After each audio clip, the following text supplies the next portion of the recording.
Ada 3 hal yang penting dalam kalimat Nabi ini yang bila dikerjakan akan terus melahirkan manfaat bagi yang wafat, memberikan jariah bagi yang telah wafat, meneruskan kebaikan bagi yang hidup, dan yang ketiga yang paling penting, memberikan peta jalan kehidupan bagi yang hidup. Bagaimana nanti setelah wafat akan dikenang seperti orang baik yang kita viralkan kebaikannya itu. Maka pelajaran pertama kita turunkan dengan cepat. 1.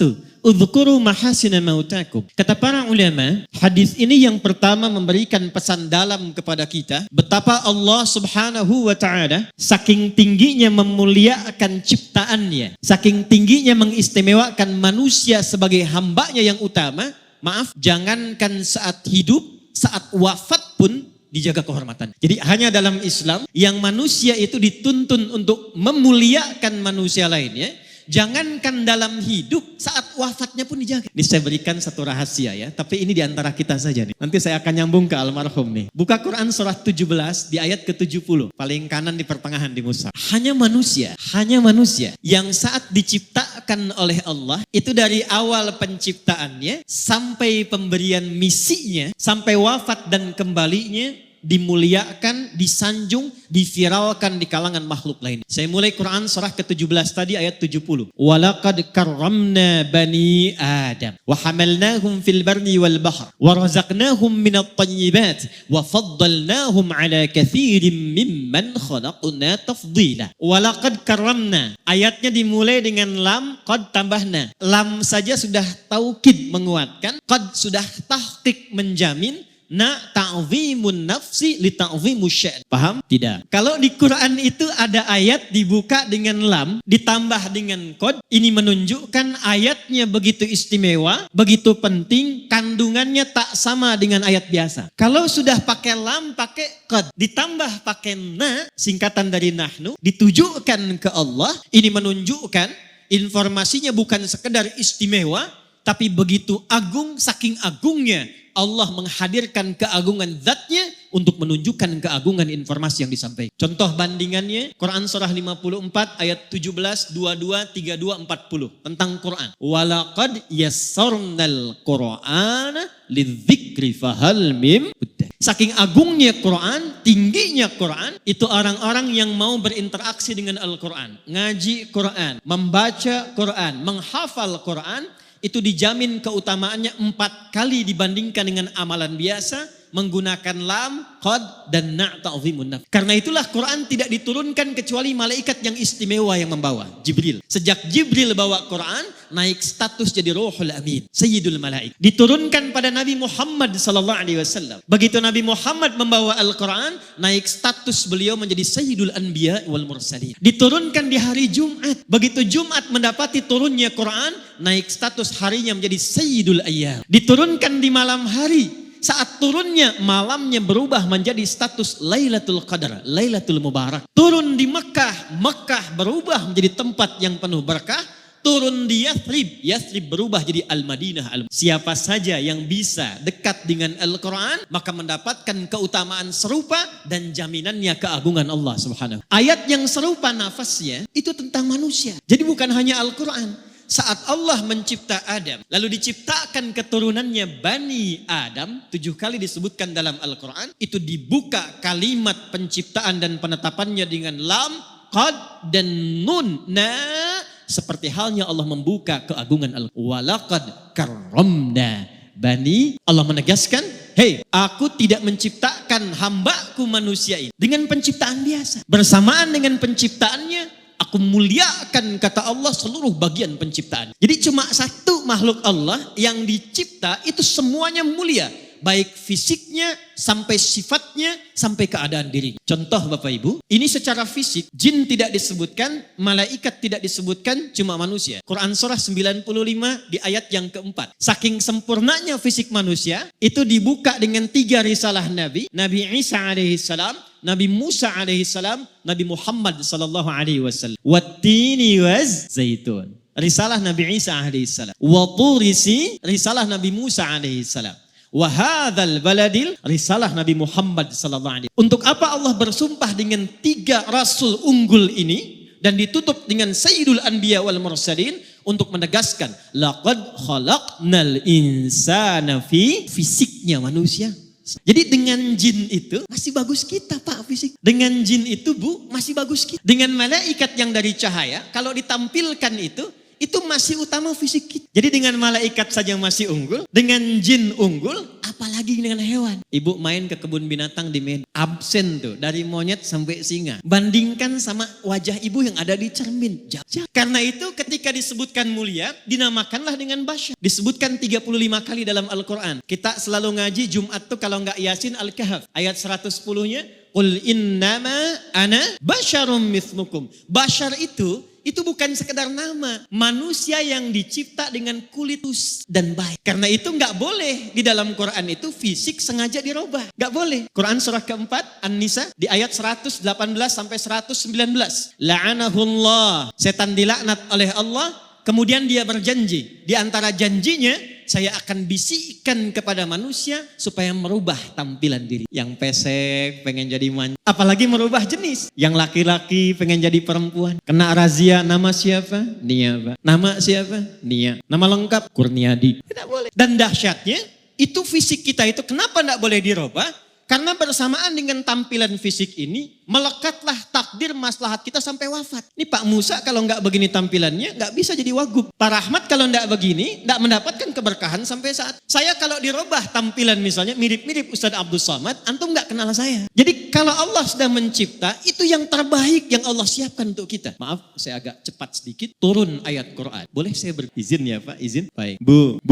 Baik. Ini kepala sampai ujung kaki. Pelan-pelan. Allah mencipta kita dari ujung kepala sampai ujung. Ini kepala sampai kaki bukan sekedar fisik biasa. Ini mulia. Saya ulangi. Kepala sampai kaki ini bukan sekedar fisik biasa tapi mulia. Karena mulia itu Allah turunkan ayat-ayat dalam Al-Quran untuk membimbing semua bagian fungsi tubuh ini dari kepala sampai kaki supaya fungsinya pun mulia. Supaya terjaga keadaan fisik ini. Diciptakannya bagus, berperilakunya mesti bagus, pulangnya pun mesti bagus. Contoh, ini mata fungsinya apa? Tuh, sudah sama. Kalau cuma melihat, itu belum masuk ke fungsi manusia. Hewan pun melihat. Ayam melihat, kambing melihat. Elang terbang tinggi, anak ayam terlihat di bawah. Ibu naik pesawat, anak sendiri belum tentu kelihatan. Karena itu ketika Allah menunjukkan fungsi mata, dijelaskan dalam Quran bukan hanya fungsinya secara fisik, tapi menunjukkan kemuliaannya. Turun Quran surah ke-24 ayat 30 untuk laki-laki, 31 untuk perempuan. Perhatikan ayatnya. Qul lil mu'minina yaghuddu min absari. Katakan pada setiap laki-laki yang beriman kepada Allah, yang yakin Allah telah mencipta dirinya,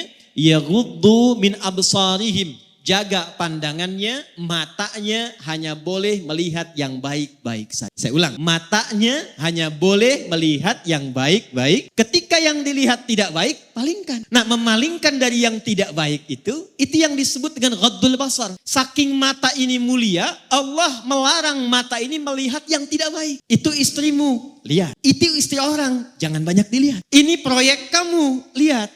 Itu proyek orang. Jangan banyak kemudian berminat untuk diambil dengan cara yang tidak tepat. Ini pulang dari masjid nih. Ini sandal kamu, itu sandal orang. Paham? Paham? Jadi sepanjang kita jadi manusia, kenapa dilarang untuk melihat yang tidak baik? Supaya menjaga kemuliaan penciptaan matanya. Dari mata turun ke, langsung ke hati aja Bu. Ke lisan. Dari mata turun ke lisan, ke mulut. Apa fungsi mulut? Tuh. Bicara yang baik, turunlah Quran surah ke-49 ayat ke-11 sampai 12. Perhatikan kalimat ya ayyuhalladzina amanu. Dipanggil pakai ya, disebutkan 361 kali dalam Al-Quran, memanggil yang dekat, menengah dan jauh. Setelah itu ada ayyuha, disebutkan 150 kali dalam Al-Quran. Ayyunya menguatkan, haknya mengingatkan. Setelah itu ada alladzina, disebutkan 1080 kali dalam Al-Quran. Itu memanggil semua tanpa kecuali. Yang besar, yang kecil, laki-laki, perempuan, tua, muda, punya jabatan, tak punya jabatan. Kata Allah, hey, semuanya tanpa kecuali. Yang tinggalnya dekat, yang menengah, yang jauh. Laki-laki, perempuan. sepanjang Anda merasa yakin dengan Allah yang telah mencipta lisan kita, la yasharu qaumin qaum. Jangan biasakan. La yaghtab ba'dukum ba'dha. Jangan gibah, jangan gosip. Kenapa dilarang melukai dengan celaan? Kenapa lisan tidak boleh merendahkan? Karena dijaga oleh Allah supaya lisan ini selalu tampil terhormat. Sebab ketika ada seseorang mencela, itu pasti keadaan dirinya rendah di hadapan Allah Subhanahu wa taala. Kalau nggak percaya, Bapak Ibu silahkan pulang dari sini, keluarkan kata-kata kotor, saat yang bersamaan rendah keadaan kita di hadapan Allah Subhanahu. Itulah sebabnya muncul hukum haram. Dari kata hurmah, sesuatu yang terhormat. Jadi turunnya hukum haram ini asalnya bukan ingin mencegah kita dari satu perbuatan, bukan. Tapi ingin menjaga kehormatan kita karena Allah menciptakan kita dalam keadaan yang satu. Ini penting dulu saya sampaikan. Ini saya mohon maaf sebesar-besarnya sebelum saya masuk ke hal yang terkait dengan ayahanda kita Haji Ani. Karena kita kehilangan bagian pertama. Quran minta saling menyayangi. Sekarang yang terjadi saling menyakiti. Buka berita, lihat sekarang baik yang online ataupun yang offline. Setiap kita buka berita 85% beritanya. Kalau bukan pembegalan, bukan perampokan, bukan kemudian pembunuhan, maaf, yang satu mencela pada yang lain. Yang satu melukai pada yang lain. Padahal yang kita ngaji Quran yang sama, nabinya nabi yang sama. Kenapa orang dahulu bisa menjaga dan mempraktekkan Quran itu untuk menampilkan kebaikan dirinya? Orang sekarang jauh dari petunjuk Quran dan hadis. Ini bagian pertama. Awas hati-hati ya, hati-hati. Karena nanti ada orang yang saat akan masuk surga, ditimbang amalnya, kata Nabi, ternyata terhambat dia karena pernah melukai fisik baik dirinya ataupun. Yuk kita lihat. Cek hadis Muslim, riwayat sahabat Abu Hurairah radhiyallahu taala anhu. Saya agak cepat. Jadi satu kali Nabi sedang kumpul begini, tiba-tiba beliau tanya pada sahabat, "Atadrunal muflis? Tahukah kalian tentang orang yang bangkrut saat di hari kiamat nanti?" Lalu sahabat rebutan menjawab. Kata mereka, "Ya Rasulullah, al-muflisu fina ma la dirham lahu wa la mata'." Orang bangkrut menurut kami yang sudah tidak punya uang sepeser pun, tak ada aset sedikit. Secara teori dunia benar. Tapi perhatikan jawab Nabi. Al-muflisu min ummat. Orang bangkrut yang mengaku umatku itu. Tolong garis bawahi ya. Nabi tidak menyebutkan umatnya Nabi Isa, tidak menyebutkan umatnya Nabi Musa, tapi ada orang mengaku umatnya Nabi Muhammad. Saya tanya yang hadirin di sini semua. Kita umatnya Nabi bukan? Ulangi, kurang keras. Umatnya Nabi bukan? Perhatikan baik-baik, hati-hati. Ada di antara umat Nabi, ya'ti yaumal qiyamati, datang di hari kiamat bisolatin. Solatnya rajin sekali. Jadi tercatat tulisan di kitabnya itu rajin solat. Jangankan fardunya, sunnahnya pun dia buru. Dia tahajud, dia solat sunnah, ada catatannya. Wasyamin, rajin puasa. Jangankan Ramadan, Senin datang dia puasa, Kamis datang dia puasa. Dia tak tunggu Senin Kamis, dia lakukan puasa dahulu. Wa zakatin, rajin zakat. Fokus, cuma sayang kata Nabi, wa ya'ti qad syatam. Tapi saat yang bersamaan dia pernah mencaci orang. Wa qadzafa hadza, menuduh orang lain. Wa daraba hadza, menyakiti fisik orang. Puncaknya, awas hati-hati, wa safaka dama hadza. Bahkan ada yang menumpahkan darah, menyebut nama Allah di dalamnya. Allahu Akbar, tembak. Allahu Akbar, bunuh orang. Allahu Akbar, bom orang lain. Hati-hati. Kalau Nabi pernah sampaikan, berarti potensi terjadinya itu mungkin. Maaf, mudah-mudahan tidak terjadi di Medan, di tempat lain. Apa yang amin? Jadi waktu terjadi bom di Jalan Tamrin, itu saya sedang di Lampung. Tuh, lagi begini. Tiba-tiba jamaah angkat tangan bertanya, "Ustaz, apakah bom di Jalan Tamrin itu termasuk jihad fisabilillah?" Saya bilang, "Pak, sependek pengetahuan saya, jihad fisabilillah itu jihad di jalan Allah, bukan di Jalan Tamrin. Jihad fisabilillah itu jihad di jalan Allah, bukan di Jalan Tam." Maka kata Nabi, kalau ada yang seperti itu mesti hati-hati. Karena apa yang terjadi? Tu'khadhu hadza min hasanati. Kalau ada orang baik sholat, lantas dia setelah sholat mencela orang, maka diambil pahala itu dari sholatnya, diberikan kepada orang yang baru dicela. Kalau ada orang puasa, saat buka menggibahi orang, menggosipkan orang, itu diambil pahala puasanya, ditransfer kepada orang yang digibahi itu. Fa in faniyat hasanatuhu, kalau habis kebaikan ini masih ada sisa satu, pernah fitnah orang, maka karena nggak ada bekal lagi, bangkrutlah dia. Dosa-dosa orang yang difitnah itu diambil, diberikan kepadanya. Faturiha finnar, maka dicuci dulu di neraka, baru kemudian diangkut, diberikan ke dalam surga. Fisik. Awas, penting saya sampaikan karena sabda Nabi ini zaman sekarang kita mudah dapati. Betapa banyak orang cuma update status tapi isinya bisa melukai orang lain. Dan yang paling menarik, betapa banyak Nabi ngasih kemudahan untuk ibadah, Tapi ketika dipraktekkan kok menjadi saling berselisih. Mudah-mudahan di sini tidak ya. Atau jangan-jangan tidak kelewat.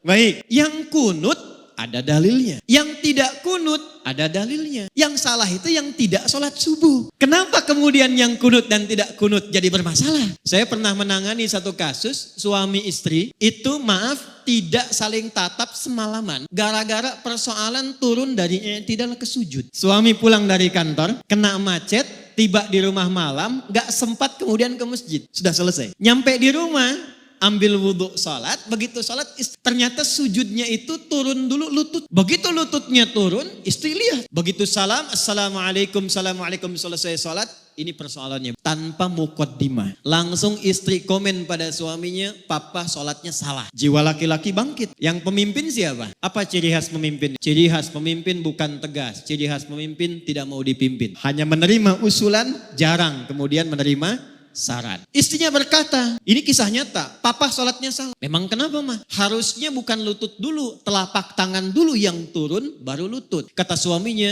mama yang gak baca hadis. Bertengkar malam, tak saling tatap, punggung-punggungan, besoknya diputuskan datang ke kami. Ternyata saya lihat dua-duanya gak tahu hadis. Istri belajar dari Ustadz A, suami belajar dari Ustadz B. Begitu saya tunjukkan, Pak Ibu, dua-duanya ada di kitab yang sama. Di Sunan Abu Daud. Ini yang pakai lutut duluan, nomor hadis 838. Dari Wa'il bin Hujur. Yang pakai telapak tangan cuma beda 2 nomor. Nih kiri atas Abu Hurairah, nomor hadis 840. Wa'il itu masuk Islam duluan dibandingkan Abu Hurairah. Saat Wa'il masuk Islam, nabinya masih segar. Ikut perang Badar, ikut perang Uhud. Wa'il lihat Nabi sholat, turunnya pakai lutut. Karena lututnya gak bermasalah. Abu Hurairah masuk Islam di tahun ke-7 Hijrah. Nabi usia 60 tahun.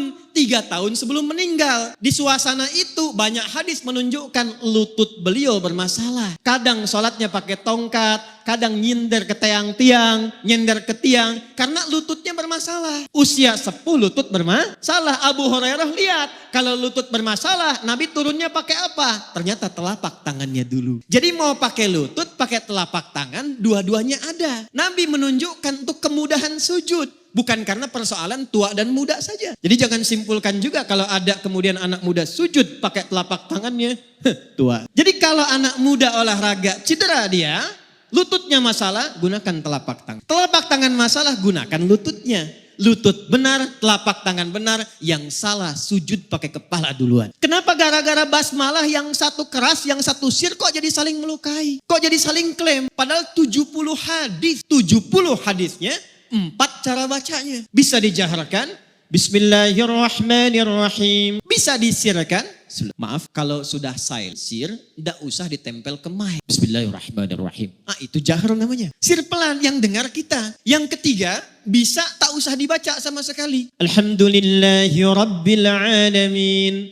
Yang keempat riwayat Abu Hurairah, baca jahar rakaat pertama, Bismillahirrahmanirrahim. Rakaat kedua tidak dibaca langsung hamdalah. Alhamdulillahirabbil alamin. 4-4-nya ada. Diajarkan oleh Nabi pada sahabat. Sahabat ngajarkan, dirangkum oleh 4 imam besar dipilih oleh mereka. Imam Abu Hanifah An-Nu'man wafat tahun 150 Hijrah. Memilih langsung baca hamdalah. Imam Malik lahir 93 Hijrah. Memilih langsung baca hamdalah. Imam Muhammad bin Idris Asy-Syafi'i lahir 150 Hijrah. Saya pilih yang jahar. Karena ini tidak baca, populerkan yang dibaca supaya diketahui. Imam muridnya, Imam Ahmad bin Hanbal, lahir 164 Hijrah. Hafal 1 juta hadis. Muridnya Imam Asy-Syafi'i memilih yang keempat. Yang ini tidak baca, yang ini baca keras, saya pilih kemudian yang tengah-tengah. Kok tiba kemudian? Alhamdulillahirabbil alamin. Muhammadiyah nih. Bismillahirrahmanirrahim. NU. Padahal zaman Nabi belum ada Muhammadiyah, zaman Nabi belum ada. Yang NU benar, yang Muhammadiyah benar, yang salah yang tidak sholat. Saya 2010 itu tugas di Mekah menerima jemaah pertama Isya. Qadarullah imamnya Syekh Sudes. Begitu sudah mengatakan istau, istaqimu, takbir, Allahu akbar. Alhamdulillahi rabbil alamin. Itu komen jamaah samping saya persis pertama masih ingat saya. Iki imamnya Muhammadiyah ya. Jadi Muhammadiyah cabang Masjidil Haram. Nah ini yang harus diperkaya para ulama kita itu. Muhammadiyah bagus. NU bagus. persaudarakan semuanya, Muhammadiyahnya, Persisnya, Dewan Dakwahnya, ketemu di masjid yang sama. Yang pimpin ini kunut, yang tidak kunut aminkan. Allahumma hdina fi man hadait, belakang amin. Gantian begitu yang pimpin yang tidak kunut, yang makmum tidak perlu sujud sahwi. Paham? Takbir. Bagian pertama. Jadi tidak ada babnya saling celah. Yang paling menarik ngajinya Quran, sunnahnya sunnah Rasulullah. Kok bisa pulang dari situ nggak saling sapa? Assalamualaikum akhi, beda manhaj. Ngaji ke sana yuk. Bid'ah. Itu tidak saya temukan tuh dalam Quran, dalam sunnah. Maka yang pertama kita lakukan, satu, Islam menjaga kehormatan fisik, menyatukan, bukan memisah. Paham? Yuk kita lihat teladan. Diputar videonya, saya senang karena itu bukan memperlambat. Awas belakang tuh, istighfar tuh tadi tuh yang teriak, cepet katanya. Bukan, ini sunnahnya tadi. Jadi dibandingkan yang saya sekarang ini, itu yang tadi itu lebih tinggi sunnah muakkadahnya tadi itu. Karena hadisnya itu viralkan. Betapa beliau menyambung silat, memuliakan orang tanpa melihat fisik. Ada yang tidak ditambah. Tapi sejak 16 September 2005 dan didirikan YAPI itu, saya melihat di antara murid saya yang dimuliakan oleh beliau, ternyata ada murid-murid. Siapa yang bisa melunakkan hati Anda untuk hadir? Saya tidak punya. Siapa yang bisa melunakkan hati kami untuk hadir di sini? Maka keteladanan pertama yang penting saya sampaikan, seperti tadi ditampilkan, beliau sayang pada keluarga, sayang pada anaknya, perhatian pada cucunya, sayang kepada orang dekat dan jauh, punya program persiapan pulang ke akhirat. Itu bagian pertama yang kita jelas sampai di sini. Dua, saya agak cepat. Udzkuru mahasina mautakum wa kuffu an masawi. Jika ada orang yang telah wafat, viralkan kebaikan-kebaikannya dan tahan dari menggunjingkan keburukan. Apa makna yang kedua kata para ulama? Dari kebaikan yang telah kita ketahui tadi, jangan cukupkan sekedar menjadi informasi. Saya ulang ya. Jangan cukupkan sekedar menjadi informasi. Contoh, Haji Anif ini punya program membangun 99 masjid. Sampai sekarang tahun 2023 ada kisaran 30-an lebih masjid yang telah terbangun. Beliau support ambulan, perhatian mendirikan klinik dan sebagainya. Alhamdulillah, untuk beliau selesai. Jariahnya mengalir. Ada 9 lafaz di hadis Muslim. Cukup Nabi yang memberikan garansi lewat hadis ini. Perhatikan kalimatnya. Disebutkan 9 lafaz di hadis Muslim. Kalimatnya, idza matal insan, atau dalam riwayat lain idza matal abdu. Imam Nawawi rahimahullahu taala dalam syarahnya menafsirkan idza matal insan ay idza mata ibnu Adam. Kalau seorang manusia yang beraktivitas meninggal dunia. Maaf, manusia disebut dengan 5 nama dalam Quran. Berapa nama? Ada bashar 35 kali disebutkan dalam. Ada ins dipasangkan dengan jin 18 kali disebutkan di Quran. Ya ma'syaral jinni wal wa ma khalaqtul jinna wal. Ada insan 65 kali disebutkan dalam Quran. Yang keempat ada nas 240 kali disebutkan dalam Quran. Dan yang kelima ada Bani Adam 7 kali disebutkan dalam. Semua nama itu punya makna. Kalau disebutkan insan, itu artinya menunjuk aktivitas manusia dari bangun sampai tidur. Saya ulang ya. Kalau disebutkan insan, ya, iqra bismi rabbikal ladzi khalaqal ar-rahman 'allamal khalaqal. Kalau disebutkan al-insan, itu bukan sekedar menunjuk nama manusia, tapi menekankan totalitas aktivitasnya dari bangun tidur sampai tidur. Nah, Nabi menyebutkan dalam hadis riwayat Muslim tadi, idza matal insan, jika manusia yang beraktivitas dari bangun sampai tidur lagi itu selesai aktivitasnya. Ini ingin memberikan pesan kepada kita. Anda sesibuk-sibuknya,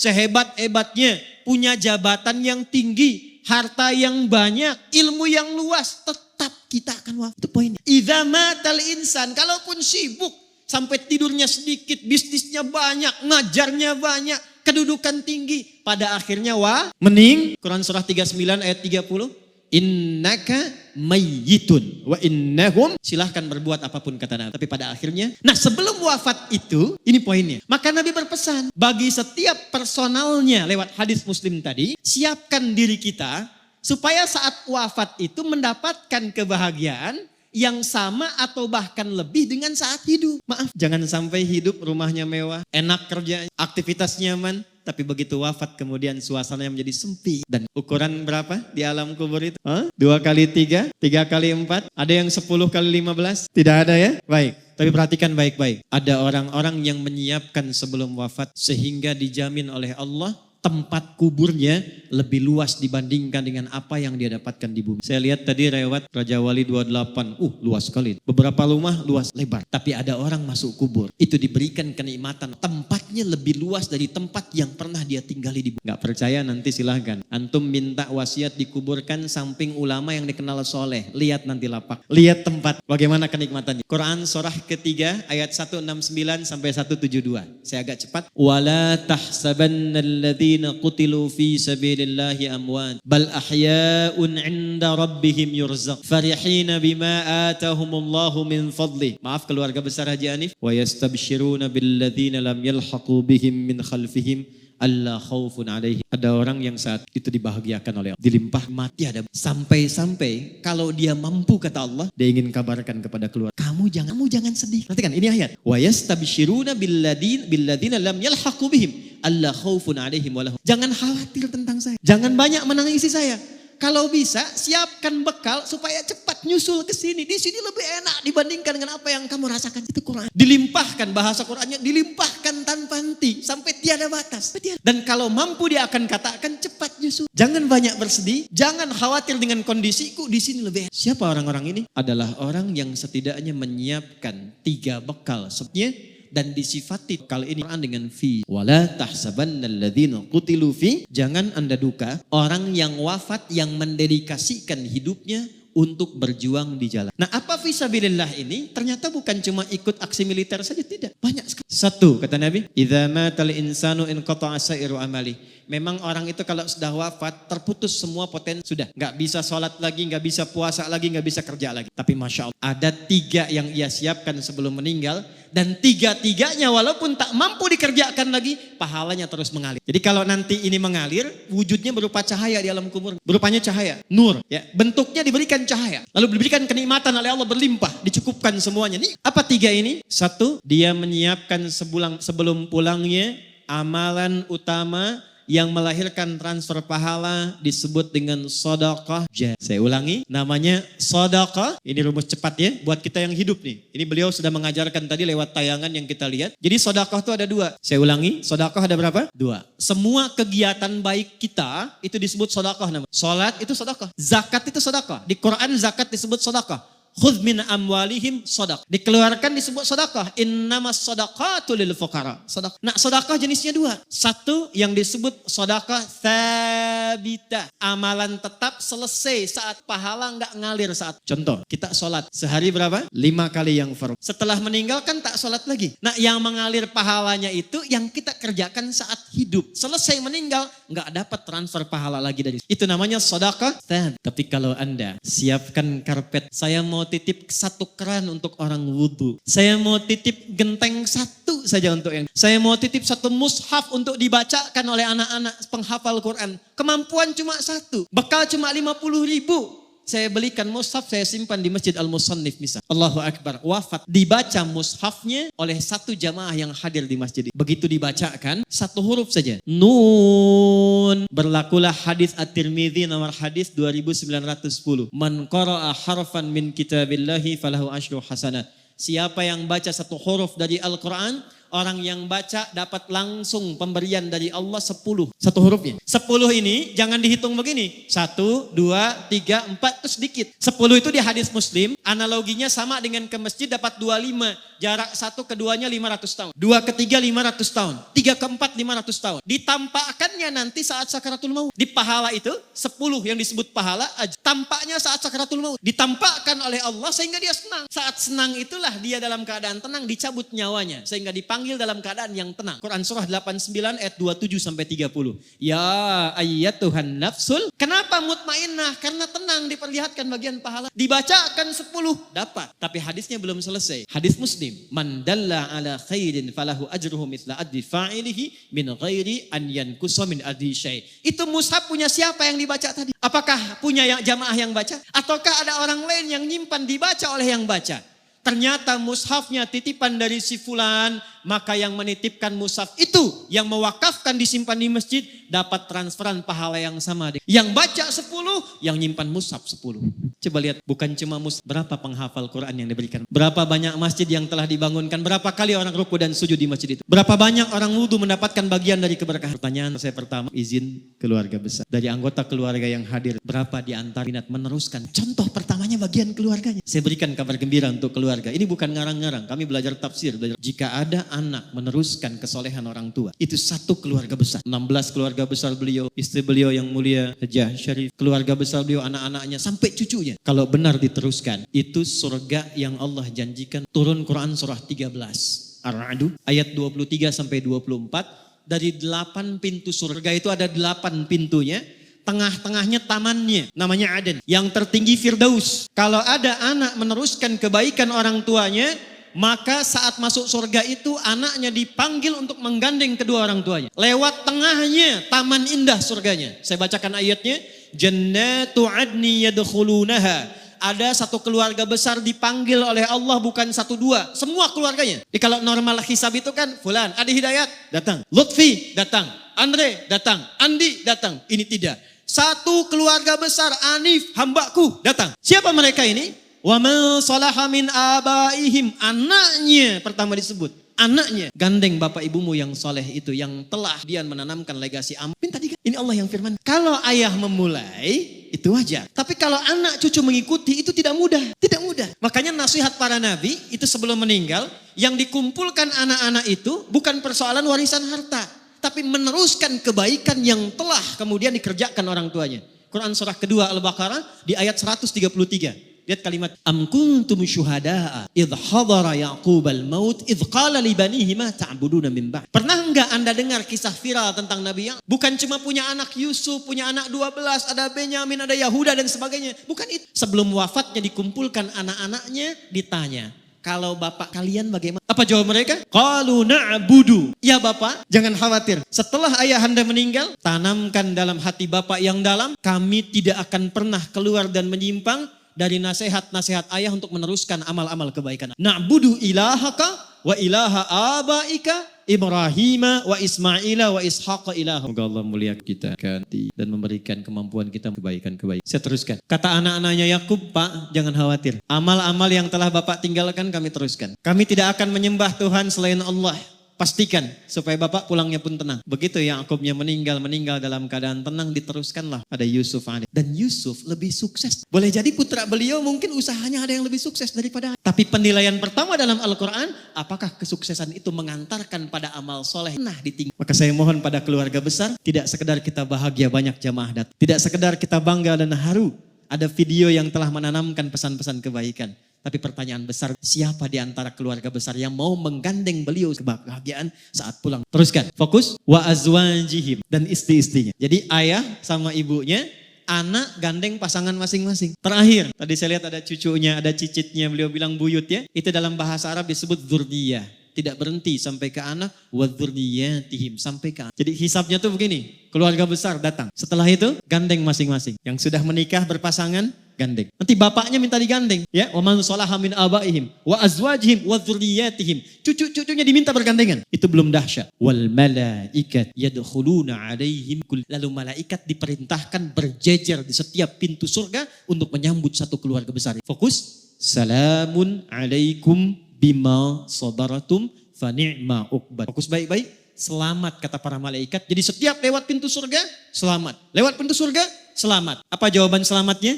Izin bima sabar. Selamat karena Anda sabar meneruskan kebaikan yang telah dirintis. Jadi saya mohon amanat 99 masjid itu usahakan selesai. Anak-anak yatim yang beliau rawat terus. Tolong punya database-nya ya.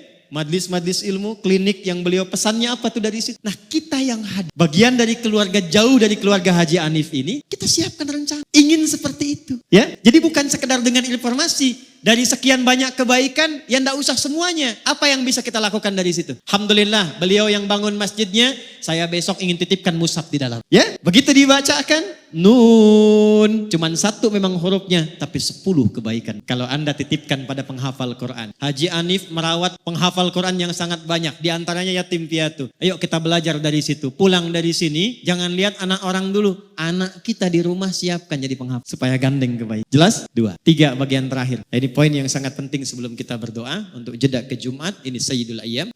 Saya ulangi dari yang pertama supaya kita nggak lupa. Jaga fisik kita. Dengan saling menjaga diri dalam kebaikan. Dan berinteraksi secara sosial dengan nilai-nilai kemuliaan. Jangan isi kehidupan kita disibukkan dengan berbuat maksiat. Termasuk maaf memutus silaturahim. Saling mencela, saling merendahkan. Contoh beliau yang telah meninggalkan kita dengan amalan yang tadi disampaikan. 2. Tidak ditampilkan amalan soleh orang wafat itu kecuali untuk diteruskan oleh keluarganya atau diteladani oleh orang-orang yang mengetahui. Izin, tadi saya baru sebutkan satu, sedekah jari. Jadi ini setiap yang sholat nanti Jumat nih sekarang tinggal terima aja. Tinggal nanti lihatnya saat masuk ke alam kubur. Ya, saat masuk baru dirasa. 2. Ilmin yuntafa'u bihi. Ada ilmu yang pernah diajarkan, itu diteruskan. Saya mohon izin tidak bermaksud mengajari, tapi hanya mengingatkan anak-anak beliau dan cucunya. Saya yakin selama hidup tuh pasti ada petuah-petuah beliau yang baik. Teruskan, ajarkan lagi. Beliau mungkin pernah mengajarkan jangan tinggal sholat. Beliau mungkin pernah mengajarkan bersabar ketika menjalani usaha. Berbuat yang jujur, itu ilmu. Ya, jadi mohon maaf nih, izin cucunya, anaknya. Kalau ada bawaan malas sholat,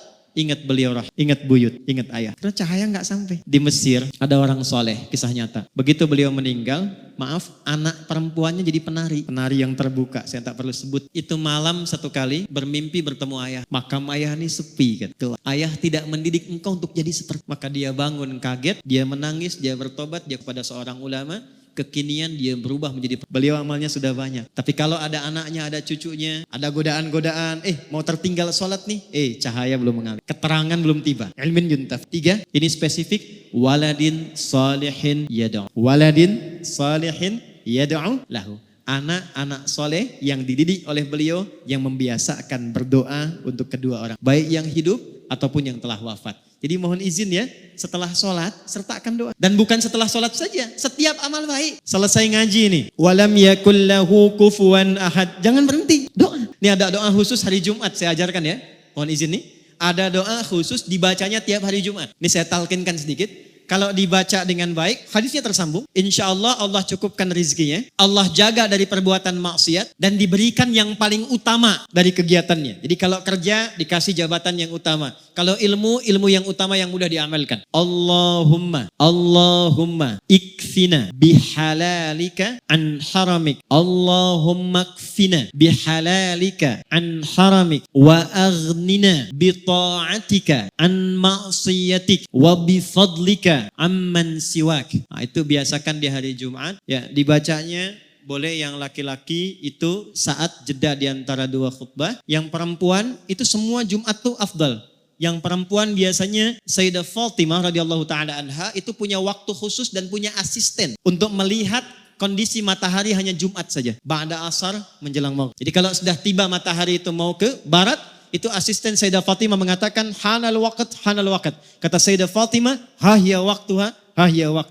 Waktu mustajab itu dari mulai malam ke pagi, khususnya saatan. Waktu sejenak di antara 2 khutbah, puncaknya menjelang maghrib. Bacakan 3 bagian itu dan itu bersanad. Itu bersanad. Yang terakhir, yang ketiga. Saya ulangi. Yang terakhir, yang ketiga. Setelah mendapatkan bagian-bagian tadi, istiqamah, pilih satu, siapkan bekal kita. Tadi kan sudah banyak beliau, Haji Anif Rahim. Masjid ada, yatim ada, klinik ada. Susah, banyak nirunya. Nah setelah paham yang banyak tadi, oleh kita keluarkan satu untuk kita. Yang cocok apa? Tidak harus ikuti banyak, yang cocok apa? Apa dasar hadisnya? Singkat, hadisnya sahih. Nabi duduk dengan sahabat, lalu menyampaikan, nanti di hari kiamat, di antara kalian ada yang dipanggil oleh pintu-pintu surga. Kata Nabi, ada yang dipanggil dari pintu Ar-Rayyan, ya, maka nada munadin, penjaga pintu Ar-Rayyan manggil, aina shaimun, mana yang biasa di dunianya puasa, mana yang biasa puasa. Maka nanti refleks amalan puasa itu menggerakkan tubuh bangkit. Nggak bisa antum asal bangun, saya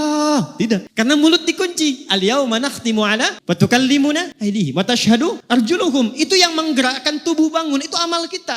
Kalau tidak biasa puasa, tidak bisa bangun. Tapi kalau biasa puasa, amalan puasanya mendorong tubuhnya bangkit, langsung dia pergi ke tempat itu. Fa idza dakhaluhu ughliqa. Kalau masuk semua, tutup langsung. Nggak bisa ngintip. Itu pintunya Ar-Rayyan yang biasa puasa. Ada pintu namanya Babut Tahajud. Memang tidak rajin puasa. Tapi dia tunggangi satu amalan, saya pengen tahajud. Maka nanti dipanggil lewat pintu namanya pintu tahajud, babut tahajud. Ada pintu namanya babu sodakah. Pilih 8 amalan pokok, pilih salah satu, tunggangi itu sebelum kita pulang menghadap Allah Subhanahu wa taala. Itu rumusnya. Abu Bakar tanya, "Ya Rasulullah, apakah ada nanti di surga yang dipanggil oleh semua pintu itu?" Jadi begitu dihisab, itu baru hisab dimulai, pintu semua manggil. Mana fulan, mana fulan, mana fulan, bukan umum lagi, ya. Mana si fulan, semua pintu manggil. Kata Nabi, "Ya, akan ada dan aku berharap engkau termasuk bagian dari orang yang dipanggil semua pintu." Saya mau tanya sebentar sebelum menutup. Kalau Nabi mendoakan itu pasti tidak? Dijabah tidak? Perhatikan Abu Bakar As-Siddiq sekalipun sudah mendapat doa Nabi,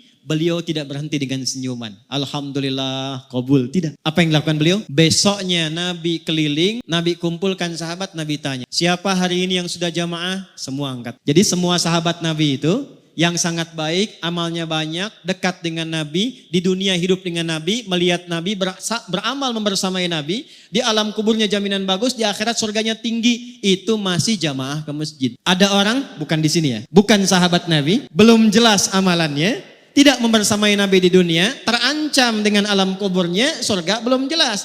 Rumah dekat masjid, speaker masjid menghadap ke rumahnya, masih belum tergerak untuk ke masjid. Tapi kalau ditanya cita-citanya surga Firdaus bersama Nabi. Siapa yang sudah jamaah hari ini? Semua angkat tangan. Nabi naikkan levelnya. Maaf, siapa yang sudah jenguk orang sakit hari ini? Sebagian turun, yang sebagian angkat. Di antara yang angkat Abu Bakar. Siapa yang sudah mengantarkan jenazah hari ini? Sebagian turun lagi, Abu Bakar angkat. Siapa yang menyolatkan jenazah hari ini? Sebagian turun lagi, Abu Bakar angkat. Siapa yang infak hari ini? Sebagian turun, Abu Bakar angkat. Jadi rupanya begitu mendapatkan konfirmasi di lisan Nabi yang mulia, ada orang dipanggil dari semua pintu surga itu, beliau keluarkan kurikulum amalnya jadi catatan. Setiap hari keliling untuk mengamalkan catatan. Abu Bakar dipeganglah tangan beliau oleh Nabi sallallahu alaihi wasallam, dikatakan, "Hadza akhi." Abu Bakar ini saudaraku. Faman adahu faqad adani. Siapa yang menyakiti Abu Bakar, dia telah menyakiti. Saya tanya pada antum, Haji Hanif ini amalnya udah banyak. Insyaallah kita berdoa husnul khatimah, ya. Tandanya banyak, ya. Kemuliaannya sudah banyak, diviralkan. Kebanggaan bukan hanya untuk keluarga, orang-orang dekat, orang jauhnya. Saya baca, izin saya baca. Tadi saya menyebutkan itu karena saya di jalan pengen tahu baca. Saya hafal anak-anak beliau tadi. Saya tanya Pak Musa itu untuk konfirmasi saja. Beliau nomor 8 tuh saya tahu. Ya, saya hafal. 16 bersaudara, kan? Ya, saya hafal. Saya lihat sebelumnya. Saya tuh melihat hanya untuk mengetahui ini beliau amalannya apa. Apa yang saya bisa ikut. Ternyata saya temukan di antara murid saya pun diapresiasi oleh beliau. Kami punya angkatan pertama ahli Quran. Angkatan pertamanya 14.000 orang. Di antara 14.000 orang itu ada yang diapresiasi beliau. Diperhatikan. Mungkin keluarga belum tahu. Biasa. Amalnya sudah banyak. Tapi yang jadi pertanyaan untuk kita, kembali ke hadis tadi. Apa yang sudah kita niatkan untuk hadir saat ini? Jangan sampai cuma datang, duduk, lihat ustadz, rekam, pulang. Sayang. Rekaman itu harus membawa nilai yang memberatkan amal soleh kita saat pulang menghadap Allah Subhanahu. Ya. Dan terakhir, saya tidak menginginkan keluarga Haji Hanif saja yang serombongan masuk. Karena ada ayat lain di Quran surah 39, ayat 73, bukan hanya satu keluarga, tapi ternyata tetangganya, kerabatnya, jamaahnya ikut semua gabung. Surah Az-Zumar, surah 39 ayat 73, menutup bagian dari haul kedua. Allah yarham ayahanda Haji Musannif atau Haji Hanif rahimahullah ta'ala. Wasiqal ladzina taqaw rabbahum ilal jannati zumar. Adakah di antara Anda, kata Allah, yang ingin termasuk dalam golongan orang-orang takwa yang dikumpulkan oleh Allah, lintas keluarga, lintas tetangga, masuk semua rombongan satu surga. Jadi kalau sekarang kita berkumpul cuma di dunia, besok ada peluang dikumpulkan semua, dipanggil rombongan Masjid Al-Musannif.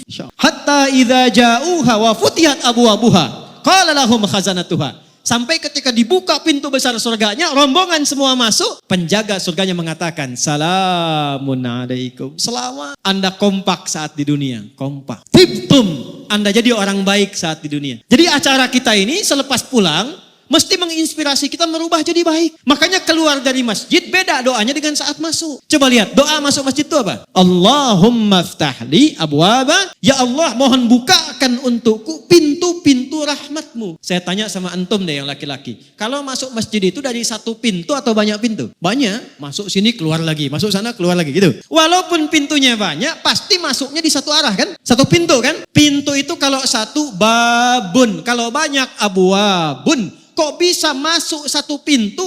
Minta doanya banyak pintu. Allahumma ftahli abwabarah. Perhatikan ya, saya mau akhiri. Ya Allah, mohon bukakan untukku pintu-pintu rahmat. Kenapa rahmat pintunya banyak? Karena umumnya ada 3 pintu rahmat. 1, ada pintu solusi dari orang yang sedang punya kesulitan. Itu di Quran surah kedua Al-Baqarah ayat 155 sampai 157. Perhatikan kalimatnya. Wala nabluwannakum bisyai. Ada orang hidup yang dapat ujian. Minal khauf, gelisah. Ini ada sebagiannya sudah gelisah nih, jam berapa selesainya? Kapan persiapan Jumat? Wal ju', ada yang lapar. Ada yang datang ke sini dari sejak subuh, belum sarapan. Tanya-tanya habis Jumat dapat nasi kotak enggak gitu ya?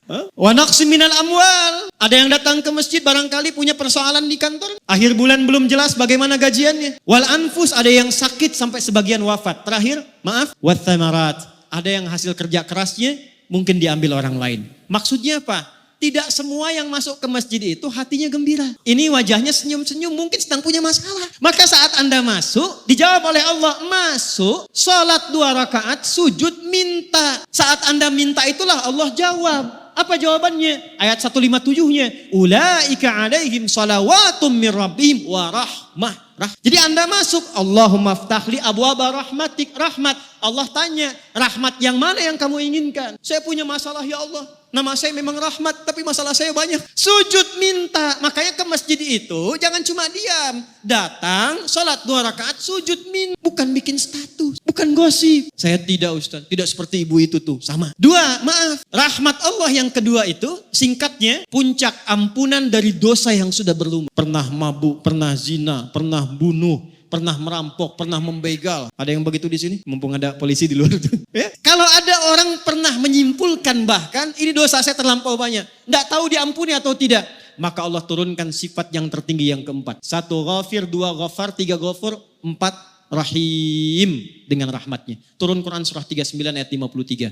Qul ya ibadiyalladzina asrafu ala anfusihim la taqnatu min. Anda datang ke masjid, sujud, taubat. Begitu taubat, diampuni dosanya oleh Allah, diberikan jalan pulang. 3, jadi bagian yang paling penting. Rahmat Allah meminta keutamaan dunia dan akhirat. Meminta keutamaan dunia dan akhirat. Dan puncak tertingginya surga. Makanya komen Nabi, susah orang masuk surga dengan amalnya kalau bukan rahmat. Maka sering kita mintakan kemuliaan dunia dan akhirat, kita punya nama doanya. Doa yang hanya viral di Indonesia. Al-Baqarah ayat 201. Wa minhum may yaqulu rabbana atina fid dunya wa fil akhirati wa qina adzabannar. Doa apa itu? Sapu jagat. Ada doa sapu jagat, ada doa sapu enggak ada jagatnya, ada doa jagat enggak ada sapunya. Cuma di Indonesia, orang Arab enggak kenal itu. Ya. Tapi doanya ada. Al-Baqarah ayat 201. Itulah masjid. Tapi ini yang mau saya akhiri. Sebelum kita berdoa, coba keluar dari kakinya kaki apa? Doanya sama nggak dengan saat masuk? Tidak. Saat keluar yang kita katakan, Allahumma inni as'aluka min fadl. Ya Allah, aku keluar sekarang. Aku minta yang utama darimu yang merubah diriku lebih baik dari sebelum. Acara ini sekarang ada di masjid. Temanya memang haul. Tapi kita belajar dari hadis tadi bagaimana meneladani kebaikan-kebaikan Allah yarham supaya kita praktekkan dalam hidup. Maka saya tidak menginginkan ada satu orang pun keluar dari masjid ini kecuali berubah keadaan hidupnya lebih baik daripada sebelum.